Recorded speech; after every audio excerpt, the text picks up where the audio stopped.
मैं हूँ doctor Malti Bhojwani, obstetrician and gynaecologist and IVF consultant, director Malti hospital एवं testy baby centre Bhopal, practising since last 40 years.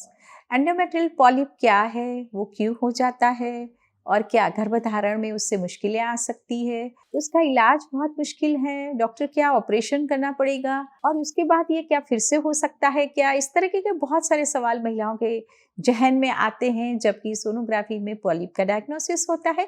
आज हम चर्चा करेंगे पॉलिप क्या है। सबसे पहले हम ये जानते हैं कि पॉलिप कैसे बनते हैं। एंडोमेट्रियम जो कि गर्भाशय की अंदरूनी परत है जिसमें एम्ब्रियो का इम्प्लांटेशन होता है, इस जगह को हम एंडोमेट्रियम कहते हैं।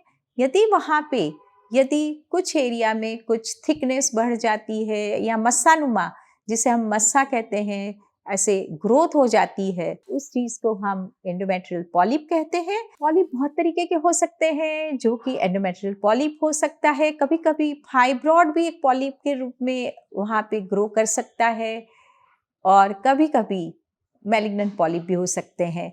तो ये पॉलिप्स क्यों होते हैं? हमारे शरीर में ईस्ट्रोजन और प्रोजेस्टेरॉन नाम के हार्मोन्स होते हैं, कभी कभी उनमें इम्बैलेंस होने के कारण एंडोमेट्रियल पॉलिप्स बनते हैं। कभी कभी एंडोमेट्रियम में कुछ इन्फेक्शन के चलते भी पॉलिप्स का बनना तय हो जाता है और कभी कभी बड़ी उम्र की महिलाओं में मेनोपॉज के बाद भी पॉलिप्स बनते हैं, जो कि कैंसर होता है या जिसे हम मैलिग्नेंट पॉलिप कहते हैं। अब हम ये बताएं, हम समझें कि पॉलिप के सिम्टम्स क्या होते हैं। कभी कभी पॉलिप्स के कुछ भी सिम्टम्स नहीं रहते हैं, अक्सर 5% महिलाओं में पॉलिप पाया जाता है और कभी कभी महिला को इरेगुलर ब्लीडिंग होना, 2 माहवारी के बीच में थोड़ी थोड़ी स्पॉटिंग दिखना, जरा जरा सा ब्लड देना, कभी संभोग के बाद भी ब्लीडिंग होना और कभी हैवी ब्लीडिंग होना, कभी पेट में दर्द होना। और यदि महिला गर्भधारण करने की कोशिश कर रही है तो कभी कभी उसमें भी सफलता ना मिलना, ये इसके लक्षण हो सकते हैं। और बड़ी उम्र की महिलाओं में यदि उनका मेनोपॉज हो गया है तो कभी कभी पोस्ट मेनोपॉजल ब्लीडिंग करके महिलाएं जब आती है तब पॉलिप का डायग्नोसिस होता है। अब हम पॉलिप का डायग्नोसिस कैसे कर सकते हैं? जो सबसे सटीक डायग्नोसिस करने का जो साधन है वो अल्ट्रासाउंड है और अल्ट्रासाउंड के माध्यम से, पर्टिकुलरली ट्रांसवजाइनल सोनोग्राफी के माध्यम से, हम पॉलिप का डायग्नोसिस बहुत ही आसानी से कर सकते हैं। पॉलिप एक अलग से स्ट्रक्चर्स दिखता है, उभरा हुआ दिखता है। हालांकि पॉलिप बहुत सारी साइज के होते हैं, 1 सेंटीमीटर से लेके या उससे भी कम से लेके बड़े भी हो सकते हैं और उसमें डॉक्टर को या सोनोलॉजिस्ट को एक कलर डॉपलर वाली जांच करने से पॉलिप का स्टॉक होता है, उसमें हमें ब्लड वेसल दिखता है या ब्लड फ्लो दिखता है, तो उससे एक डायग्नोस्टिक फीचर हो जाता है कि ये पॉलिप है। अब पेशेंट का ये सवाल होता है कि हमने ये डायग्नोसिस कर लिया, बहुत रेयर केसेस में कभी सोनोसाल्पिंगोग्राफी करते हैं या एचएसडी करते हैं तभी भी पॉलिप का डायग्नोसिस हो सकता है और बहुत रेयरली कभी कभी एमआरआई से इसका डायग्नोसिस बन सकता है, लेकिन हमें इसकी कभी भी जरूरत नहीं पड़ती है। पेशेंट का ये सवाल होता है कि डॉक्टर क्या मेडिसिन से ठीक हो सकता है? तो अक्सर बहुत ही छोटे वाले जो पॉलिप्स होते हैं और यदि महिला को कुछ गर्भविहीनता की शिकायत नहीं है, उसके मासिक धर्म भी बहुत ज़्यादा बिगड़ा हुआ नहीं है, तो डॉक्टर्स उन्हें प्रोजेस्टेरॉन की दवाई देके उनकी पॉलिप्स का इलाज किया जा सकता है। और लेकिन हमें फॉलोअप अल्ट्रासाउंड करके ये देखना ज़रूरी हो जाता है कि पॉलिप का साइज बढ़ तो नहीं रहा है।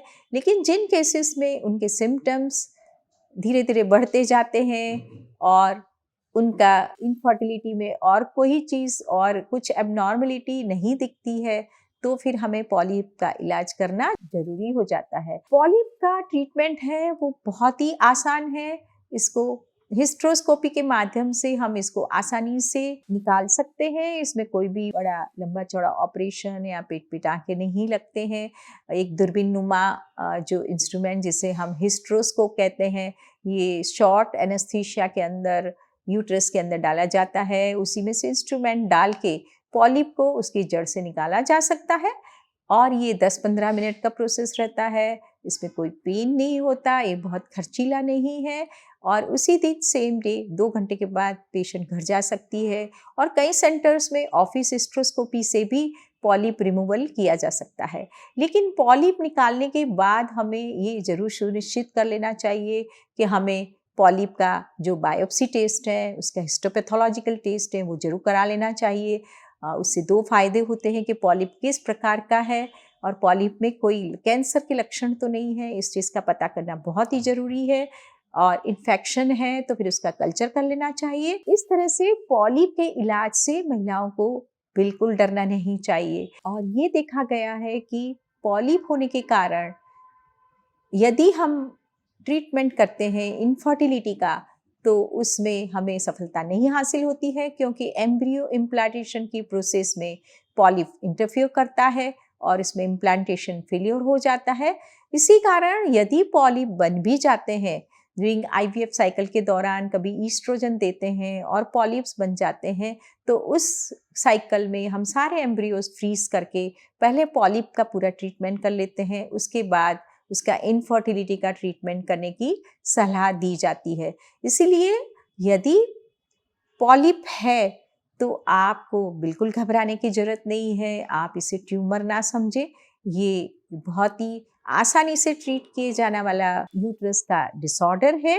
और इसके बारे में फिर भी आपके मन में कुछ शंका कुशंका है तो आप मेरे कमेंट बॉक्स में डाल सकते हैं। और आप आशा करती हूँ कि इस वीडियो के इन्फॉर्मेशन आपको अच्छी लगी होगी, तो आप अपने दोस्तों के साथ शेयर करें, लाइक करें। नमस्कार, धन्यवाद।